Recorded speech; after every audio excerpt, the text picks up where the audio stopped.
All right, here we go. This is where it gets a little bit tricky. So this one, for those of you who are watching the video, you need to pay attention to this one the whole way through, okay? Because this lays a really good foundation for everything we're going to cover for the next, I don't know, 3 weeks probably. So it's really, really important, and it's not the easiest thing in the world, okay? So, are there blanks on this one? Okay. All right, so I'll take it kind of slow here. We are going to take 2 days on this set of notes because it just takes a really long time to get through. It's 3 pages front and back, so we'll get through as much of it as we can today, and then the rest of it we will do tomorrow. So we've already talked about the difference a little bit between strong acids and weak acids. Weak acids partly dissociate, strong acids completely dissociate. So we talked yesterday about the strong acids and bases and what they do in aqueous solution, but that's very similar to stuff we've already done this year. The reason that we had to learn equilibrium before we could do any of the acid-based stuff is because once we start talking about weak acids and bases, they have to be written as equilibrium because they only partly break apart. Okay, so some of it breaks apart, and then some of it, is coming back together to form the original. That doesn't happen with a strong acid or a strong base. So the equilibrium constant can actually tell us a lot about a weak acid or a weak base. It can tell us how weak it actually is. Okay, so the smaller the equilibrium constant, the smaller the K, the weaker the acid, because the less it's going to dissociate. So 2 ways you can write an equation for a weak acid, and we talked about this a little bit yesterday and even the day before that. This is this is definitely the more correct way to write it, okay? So you've got your HA, okay, and A can be any anion, doesn't really matter, the acids we talk about start with hydrogen and they have an anion attached to them. And this acid is going to give one of its hydrogens, its protons, to the water, form H3O plus and A-, okay? But again, that's in equilibrium because as much as this happens, this can also happen where the A- combines with the H3O plus and forms the acid and water over again, okay? So again, that's probably the most correct way to write it, but this is a shorthand that is acceptable in pretty much all chemistry circles. So you could write either of these on the AP exam and they would give you credit for it. And I'm going to tend to probably write the second one as a shorthand probably more often than not. Now the equilibrium expressions for both of these can be written in 2 ways. All right, but again, the only difference here is that this is the concentration of the H3O plus, this is the concentration of the H plus. Those are going to end up being the same in the solution, okay, because if you look back here, essentially, the H3O plus is coming from this hydrogen that dissociates, right? So really this and this, I just have a lot of circles going everywhere now. The H3O plus and the H plus are exactly the same concentration, okay? So it doesn't matter which equilibrium expression you write, you're going to get the same value for KEQ, which is why the H plus thing is an acceptable shorthand. But you just need to understand, anytime we're writing H plus with respect to these acids, really what we mean is H3O plus, hydronium. Okay, this is another equilibrium constant that's important enough to get its own name. So we learned the one a couple days ago, the equilibrium constant for water, when you just have water by itself. Okay, the equilibrium constant for the dissociation of a weak acid is also important enough to get its own name, so we call that Ka. All right, now again, Ka is not applicable to strong acids because strong acids completely dissociate. There is no equilibrium there. Okay. Ka is for weak acids.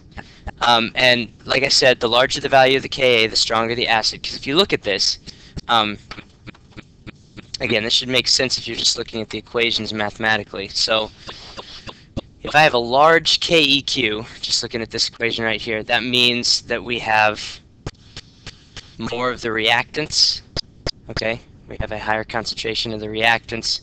I'm sorry, that's products. The higher concentration of the products there than the reactants, okay? So what that means is this HA is dissociating fairly often and changing into H plus and A minus, okay? If there's a very small equilibrium constant, what that means is the reactants are highly favored there, okay? And that's typically the case with weak acids, is that the denominator is going to be quite a bit bigger. So what that means is the equilibrium usually lies to the left. There's a lot more of the reactants than there are the products, okay? And that's kind of the definition of a weak acid, is that there's more of the acid that didn't dissociate than there is of the acid that did, okay? You've got a table in your book, 16.2, which is on page 628, and Appendix D in the very back of the book. They give the Kas for a lot of the weak acids that we'll talk about. Now, any of the problems that we discuss, any problems you're given on a test, you will be given the Ka if you need it, okay? So it's not something you have to memorize, obviously, and they'll give you the Ka on the AP exam as well. Usually, Ka value is less than 10 to the negative third for a weak acid, okay? Not always, but usually. So sample problem here, and sorry I didn't subscript this in your notes or on here, but benzoic acid is HC7H5O2, kind of a nice way to write this so that we can obviously see that it is an acid, because this hydrogen on the front here is going to dissociate a little bit when we put it in the water, okay? But it's a weak acid, so that means that some of it dissociates, some of it doesn't, okay? So if we're going to write the equilibrium equation for this reaction,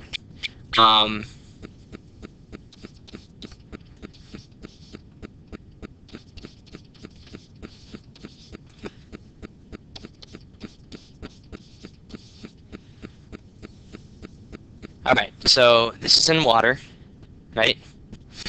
And again, we can write this one of two ways here, so I'll write it both ways, and I'll let you decide which way you want to write it. First way, again, is probably the more accurate way. What's going to happen here? Okay, so the hydrogen is going to end up going to the H2O here. We end up with H3O plus. And then we end up with C7H5O2 minus, okay, because we got rid of a hydrogen which has a positive charge. Does that make sense? Okay. Alright, so that's one way to write the reaction. Okay, now the other way, because again, and I didn't really point this out, but the reason that these two expressions are the same, even though this one technically is written from the equation that has water in it, water's a pure liquid, so it doesn't end up in our equilibrium expression anyway. So, you know, that's one way to write it, and again, the water doesn't, it's a pure liquid, so it doesn't end up in the equilibrium expression. Or the other way to write it is just kind of cut the water out of the equation, since it's not going to be in the equilibrium expression anyway, and you could write it like this: HC7H5O2 in equilibrium with H plus and C7H5O2 minus, okay? And you just kind of forget about the water, okay, because it's just in the water and it's dissociating in the water. So, again, just stepped on my thing. Again, this is not technically correct, okay, but it's an acceptable shorthand. Alright, so then predict in which direction the equilibrium will lie, in other words, which has the higher concentration, the reactants or the products. Well, how can we figure that out without knowing the Ka? Okay, there's the key. This is a weak acid, right? So weak acid means that our Ka is small, okay? Which means that the reactants are going to have the higher concentration here. So you don't even need to know the Ka, really. If they tell you that it's a weak acid, then the reactants have the higher concentration. Okay, there's more of the acid together than there is of the acid separate. Maybe one other thing I should mention here, kind of rewrite this. it might be a good idea. Now, you don't have to do this on the AP exam, but just to sort of make sure we know what's going on here. This is one of those situations where on the AP exam, if they ask for the net ionic equation,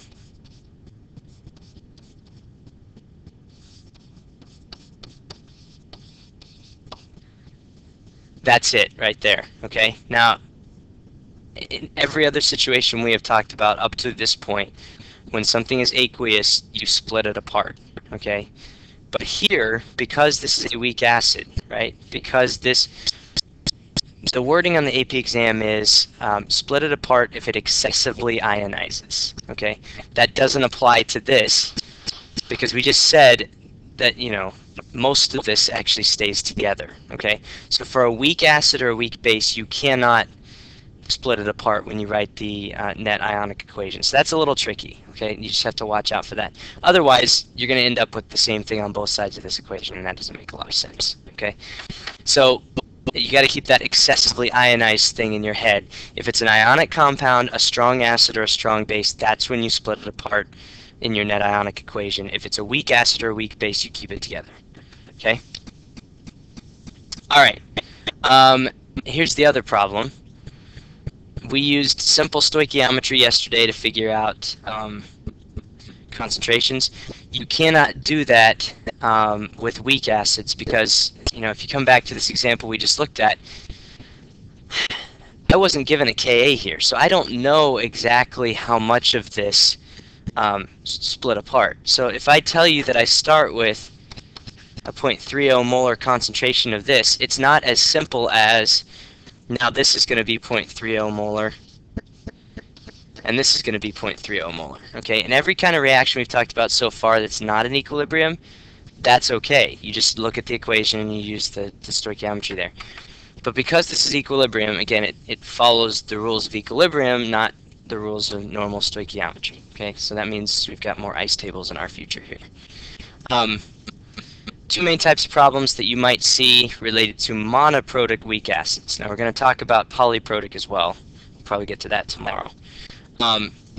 You might have to calculate the Ka when they give you a pH, okay? And this is important right here. They don't always make it clear, okay? But we're going to assume that if we're measuring the pH of a solution, that we are measuring it after this thing has sort of leveled out, come to equilibrium. Okay, so we're going to stir it up, let it come to equilibrium, then we're going to measure the pH. So anytime they give you a pH, you're going to assume it's at equilibrium, okay, unless they tell you otherwise. And then the other type of problem you might have is you have to use the Ka to calculate pH. These are the ones that get a little bit tricky. So again, I think the equilibrium stuff we've talked about up to this point prepares us pretty well for these problems, but we're going to just have to think about this in terms of acids and bases instead of in terms of gases, which is what we did most of the last chapter. So we've got a 0.1 molar solution of formic acid, and we measured its pH using a pH meter. I don't have an illustration here, but you know what a pH meter looks like because we've used those in class. The pH at 25 degrees Celsius is found to be 2.38, okay? So the first thing we want to know is we want to know the Ka for formic acid at this temperature. And then the second thing we want to know is what percentage of the acid is ionized in this solution, okay? Once we find the first part, the second part's not that bad. The first part is the tricky part here. What might be a good first step on this one?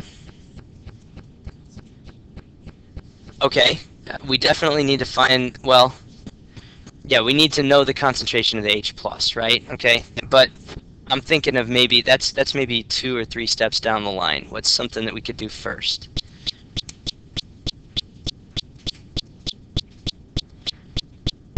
Okay, probably the best thing to do here, and this is just a good rule of thumb, write your chemical equation. Okay, first thing to do, I would just write the equation so we know exactly what's happening here, okay? Now again, there's 2 ways to write this. I'm going to take the shorthand most of the time, so we'll write the shorthand way here. Leave yourself some space on the side here so that you can write ice, okay, because we're probably going to end up doing that. So HCHO2 in equilibrium with H+, and CHO2 minus. Okay? So that's, we're writing it as just as a dissociation. And I would probably just go ahead and make an ice table now. Now you can do these steps in different orders depending on what you want to do. We're going to have to eventually write the equilibrium expression for this as well, because we're trying to calculate the Ka, so we need to know. But we probably need to know all our equilibrium concentrations before we do that.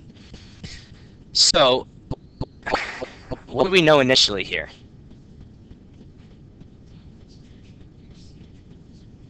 Okay, and is that, so that concentration, that 0.1 there, is that an initial concentration or is that a final?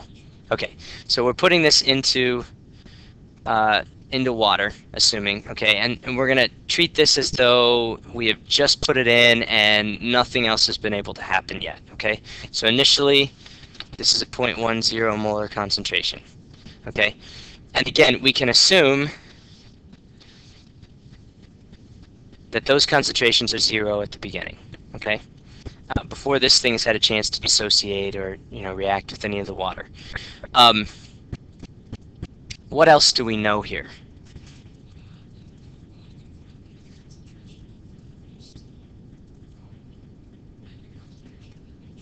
Okay, good. We can find the ending concentration of the H+, okay? Because, and again, it doesn't say this, all right? But we're going to assume that if we're measuring this pH, we have let this thing sit for a little while, we've stirred it up, let it come to equilibrium, okay? It doesn't take too long for that to happen.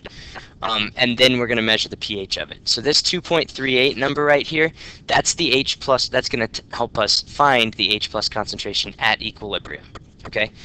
So how do we do that exactly?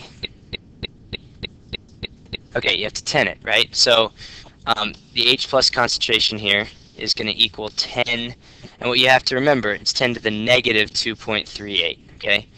So if you 10 that, 10 to the 2.38, and you get a number like 240 or something like that, that should sound a little odd to you as a concentration for H+, okay, especially in a weak acid.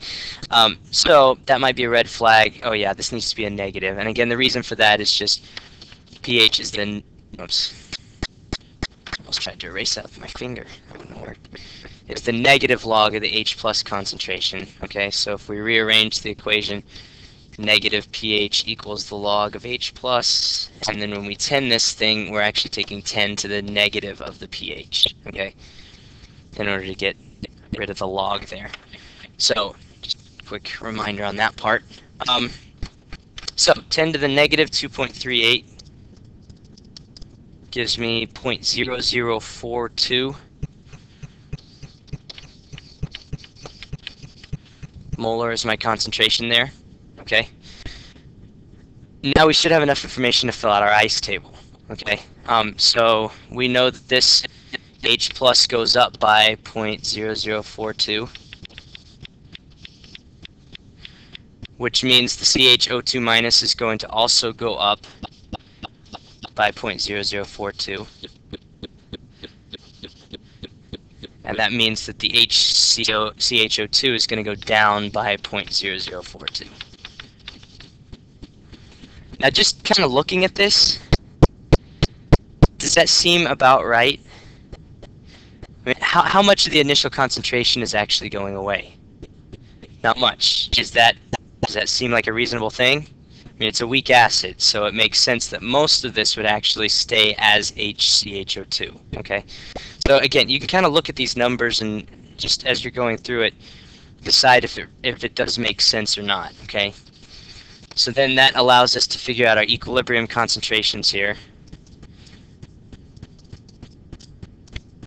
0.0958. So really, that didn't make much of a difference at all.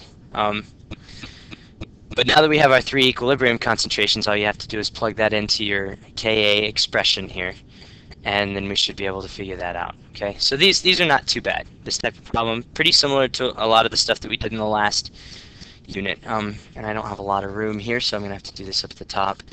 So our Ka here is 0.0042 squared, because there's, you multiply the H plus times the CHO2 minus, and then you divide that by the reactant, which is 0.0958. Okay, and that should give us our Ka for this one.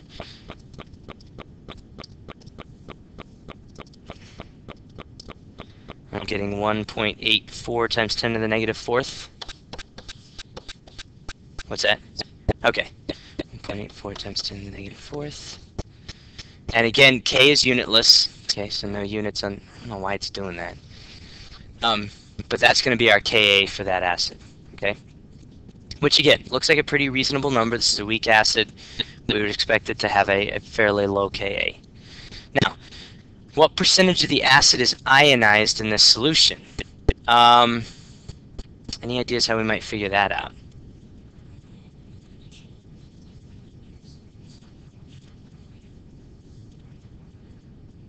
Okay, so anytime you do a percentage, you're basically just taking the part divided by the whole, right? So the whole that we started with is the 0.1, right? The percentage that gets ionized is this 0.0958 here, okay? So again, I have no room for this, so I'm going to erase this and write it at the top. So we're going to take the 0.0958 divided by our original 0.1 times 100, and that should give us our percent that ionized.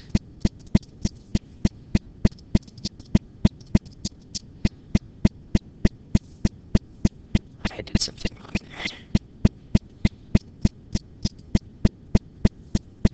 Okay, no, that's not right. We want to know the percent that ionized. So the percent that ionized is the 0.0042, right? I was getting 95%, and that is not right. Okay, so that's, again, if you have a huge percentage that ionizes, you probably did it backwards.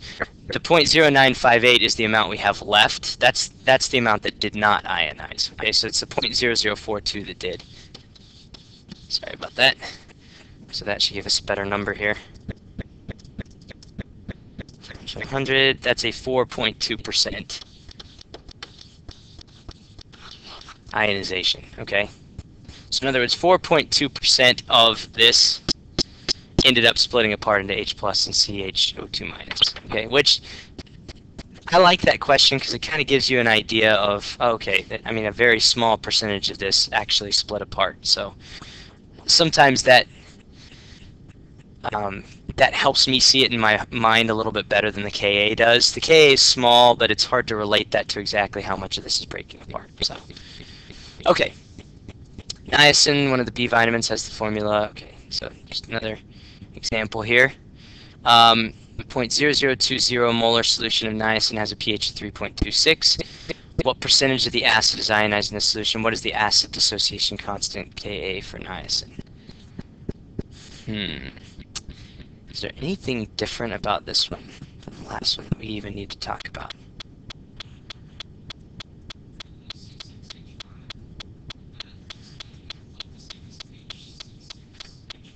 Yeah, I guess that's the one thing, is that this isn't, it's not quite as obvious that it's an acid to begin with, okay? But they're telling us the pH of this solution is 3.26, so we can assume that it's an acid, and we can, that's not a very small pH. In fact, the other one that we were looking at here, 2.38, and they told us that was a weak acid, okay?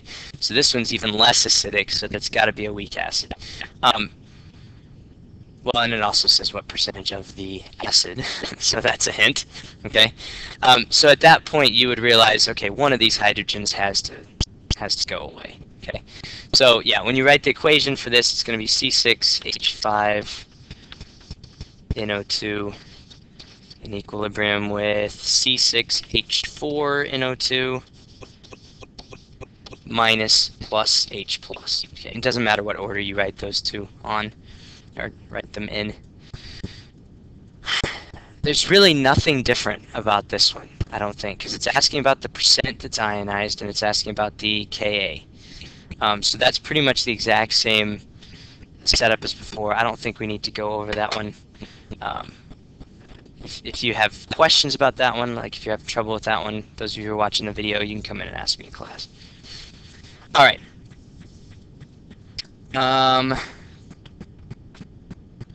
Here's where it gets tricky. Okay, now we're going backwards instead of calculating the Ka from the pH. And those are easy because the reason that those are easier is because, if you'll recall from the last chapter, the ones that were easier on the equilibrium were the ones where they gave you one of the equilibrium concentrations, because then you could figure out all of them from that, and then it's just plugging into your expression.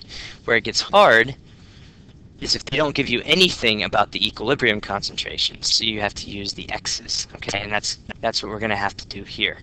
So we'll just go through this step by step, okay, and then we'll talk about how to do this. And there's a little trick here that kind of helps. So the pH of a 0.3 molar solution of acetic acid. Now, I forgot to put this on your notes, so you probably want to write this down. We're going to need to know the Ka for acetic acid, or else we can't do this particular problem.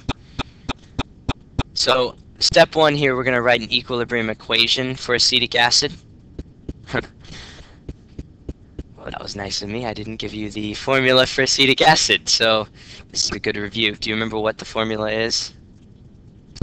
Okay. Acetate is C2H3O2 minus. So acetic acid just has an H tacked on the front of that. So HC2H3O2. That's acetic acid. You probably will know that by the end of this chapter. And you will probably have accidentally memorized 1.8 times 10 to the negative fifth. I don't know why, but a bunch of the examples involve acetic acid. Okay, it's just a very common acid. I guess that's why. So then when we write our equilibrium equation here, we're just going to, on this side it's going to be H plus C2H3O2 minus. Okay. And then we want to write the equilibrium constant expression and the value of the equilibrium constant, okay?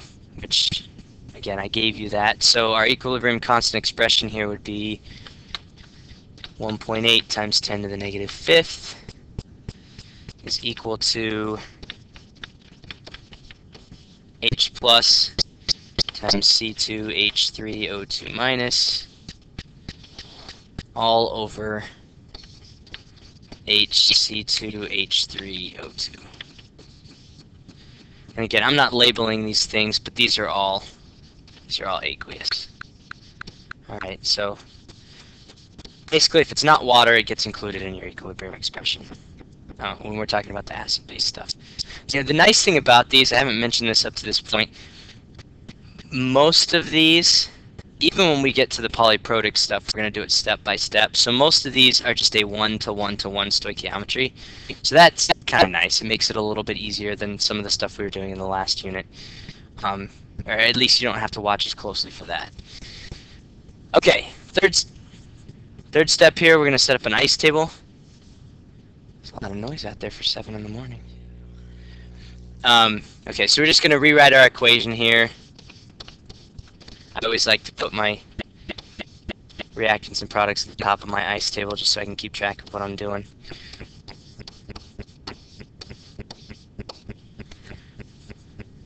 Okay, we're going to write ice down the side.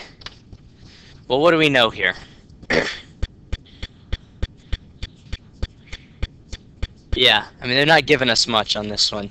Yeah, so we've got 0.30 molar concentration of acetic acid. Okay, and again, we're assuming that when we first put this into solution, the acetic acid is all there is. Okay, so at the beginning, it hasn't had any time to dissociate or react with the water, and so those concentrations are 0. Okay, and that's about all we know.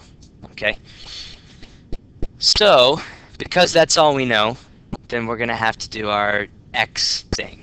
Okay, so if this goes down by X, because it's, and again, I don't want to take anything for granted here. If we have 0 of both of the products, the equilibrium has to shift this way, right? It has to. So the concentration of the reactants are going to go down a little bit. Concentration of the products are going to go up. And it's all 1-to-1-to-1 stoichiometry, so you don't have to worry about 2x's or squaring anything in this one, which makes it a little bit easier. So then we're going to end up with 0.3 minus x for our equilibrium concentration here. And then we're going to end up with x and x for our equilibrium concentrations on the product side. Okay, so then we plug that into our equilibrium expression. We're going to end up with 1.8 times 10 to the negative fifth is equal to x squared over 0.30 minus x. Well, that kind of sucks because this is going to end up being a quadratic, right? Because we're going to end up with an x term here. We're going to end up, we've got an x squared term. Okay, I don't feel like doing the quadratic equation, and they don't make you on the AP exam, so there has to be some way around this. Okay, so here's the trick. We've got this simplify step that I haven't really taught you yet, okay, because it didn't apply as much in the last unit. A lot of our k's that we were working with are actually kind of large in that unit. But if our k is really small, let's just think about this for a second, okay? Recall from our first example, how big was this x in relation to the initial concentration? It was very small, okay? So it's almost like with the number of sig figs we have here, if this thing doesn't dissociate very much, 0.3 minus x is still going to be very close to 0.3, okay? So what I'm going to do is I'm going to make an assumption here. I'm going to say, all right, this 0.30 minus x, I'm just going to say it's 0.3, okay? And that takes care of that whole quadratic thing, which is kind of nice. Now we've got to go back at the end and check and make sure that that assumption was actually valid, because sometimes it isn't, okay, depending on how strong or how weak the acid is. All right, but that's a lot nicer problem to solve than using a quadratic formula, okay? So on this one, we've got the 1.8 times 10 to the negative fifth. Multiply that by the 0.3, and that gives me 5.4 times 10 to the negative sixth. Actually, I think I have another step for this. Yes, solve for the x. So I can do that. Well, I'm just going to do that here. You can put that in your next blank where it says solve for x, because I just have all my stuff here already. So 5.4 times 10 to the negative sixth is equal to x squared. Just take the square root of both sides. And again, just, you know, for all of you algebra nerds out there, you're going to get a positive and a negative answer here. The negative answer makes no sense in terms of chemistry, so we're just going to go with the positive answer, okay? So that's going to give me 0.0023 or so for my x. Okay, so here's where we have to check our assumption, all right? And this is an important step that some of you are just never going to bother to do, but it is important because, well, I gotta be honest. I mean, on the AP exam, it's they're never going to give you one where you have to use the quadratic. So is it important? Yes, but is it important for the AP exam? I guess probably not. But I want to show you how to do it, okay? So our H plus concentration here, again, if we come back to our formula, we just solved for our H plus concentration, because our H plus concentration at equilibrium is x, okay? So our x is 0.0023, so H plus equals 0.0023, okay? And then it's a pretty simple thing to calculate the pH from there. You just take the negative log of that number. And that's going to give you your pH. 2.63 or so. Okay, now, here's where we have to check our simplifying assumption. And I don't know if this is going to bother any of you. It really bothered me last year. No one questioned me on it, okay? But when you check the simplifying assumption, what you do is you take the x that you solve for here, and you divide that by the initial concentration that we started with, 0.3, and you see if it's less than 5%. Okay, there's kind of this 5% rule. If it's less than 5%, then we're okay. What always bothered me about that was, well, I made an assumption, and that's how I solved for x. So how can I use the number using my assumption to figure out whether it's okay for me to use the assumption? Okay, so I thought about this yesterday, and maybe this will help some of you. You know, some of you weren't even asking that question, but in case you were, if this x ends up being large, okay, let's say that this is 0.2 or something like that, okay, what's that going to do to my final x? Is it going to make it bigger or smaller ultimately? It's going to make it bigger, right? Okay, does that make sense? So you take 0.3 minus this, okay? No, I take it back, sorry. You take 0.3 minus this, that's going to make this value smaller, right? You multiply it by this, and then you take the square root of it. We're going to end up with an x that's smaller than 0.0023, okay? So, if anything, our simplifying assumption makes our answer bigger than it should be. Does that make sense? Okay. So if I calculate and we're still under 5% of the original, because I ended up with a number that's bigger than it should be anyway, then our simplifying assumption is probably okay, okay? Because the real number, if we use the quadratic formula, is going to be less than this number, okay? So as long as we're within that, it's kind of the 5% rule that we want to use here. So we've got, and this is why we were having you calculate the percent ionization earlier, because that's essentially what you're doing here. So 0.0023 divided by the original, which was 0.3, is that right? So when you do that, it's 0.76%, okay?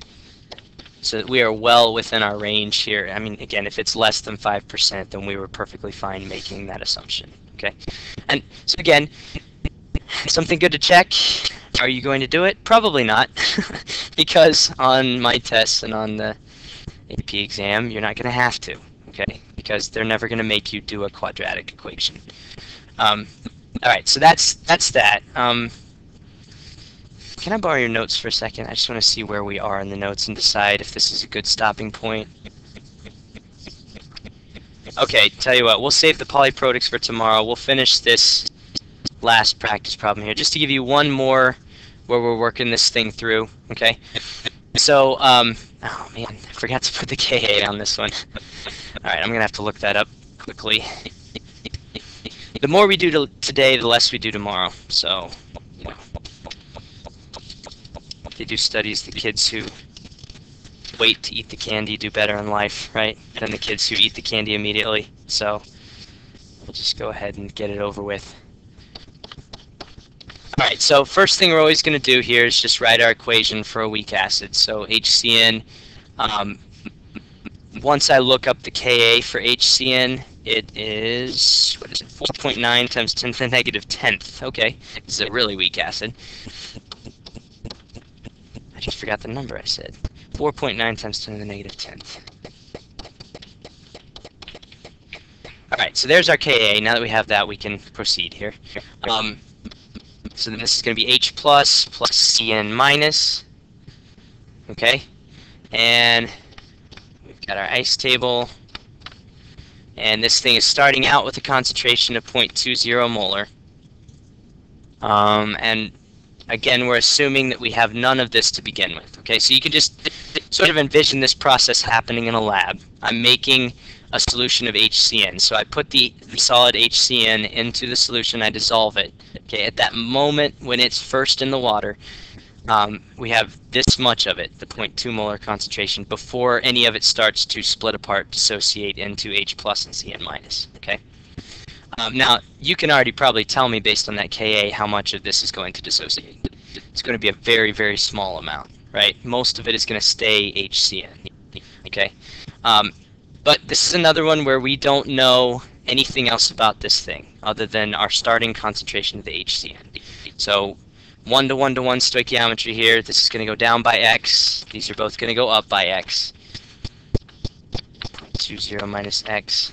And again, this, even going over this example might be a little bit overkill because We've already done this. Good, I gave myself a couple of... Oh, there's another practice problem here.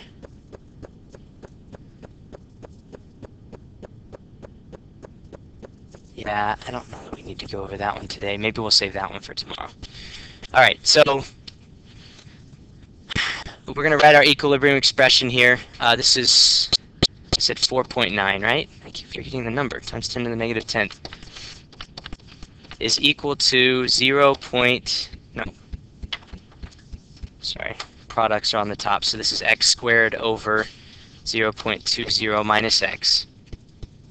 Okay, and again, with such a small Ka, I'm going to make the assumption that 0.20 minus x is basically just 0.20. I'm going to assume that so little of this dissociates that I'm just going to make that assumption. Okay, so we're going to rewrite this as 4.9 times 10 to the negative 10th is equal to x squared over 0.20. Okay, and that way we don't have to do a quadratic. So you take 0.2 times 4.9 times 10 to the negative 10th. You get 9.8 times 10 to the negative 11th is equal to x squared. Take the square root of both sides. Ignore the nonsensical answer that you get. Most of you are not even thinking about the fact that you would get a negative number with that anyway, so times 10 to the negative 6th. Okay, so there's our x. I think we're probably going to be okay on our simplifying assumption this time, because this is a ridiculously small number for the concentration of the H+.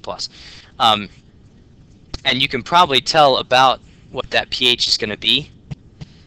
I mean, it's going to be very close to what? Yeah, I mean, very close to 7. So you take the negative log of that number. Oh, I went the wrong direction with it, because that's actually, I'm sorry, that's closer to times 10 to the negative 5th than it is to times 10 to the negative 7th. So actually, it's a little bit closer to a pH of 5, but it's still very weak, okay, as far as the pH.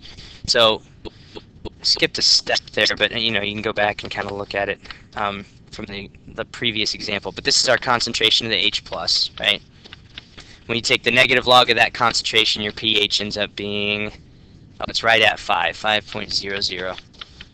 Okay.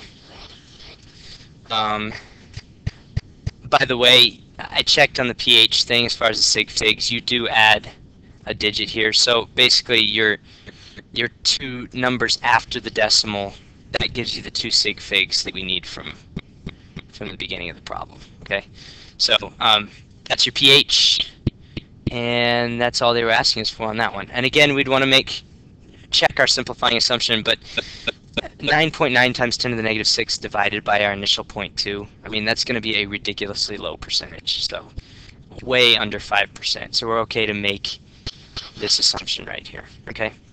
There will be certain examples that you're given in most chemistry textbooks where you cannot make the simplifying assumption every once in a while, and then you have to work it out using a quadratic. But again, on the AP exam, that's never going to be the case. All right. Okay, we'll go ahead and stop there for today. We'll finish it up tomorrow, and we'll see you guys in class.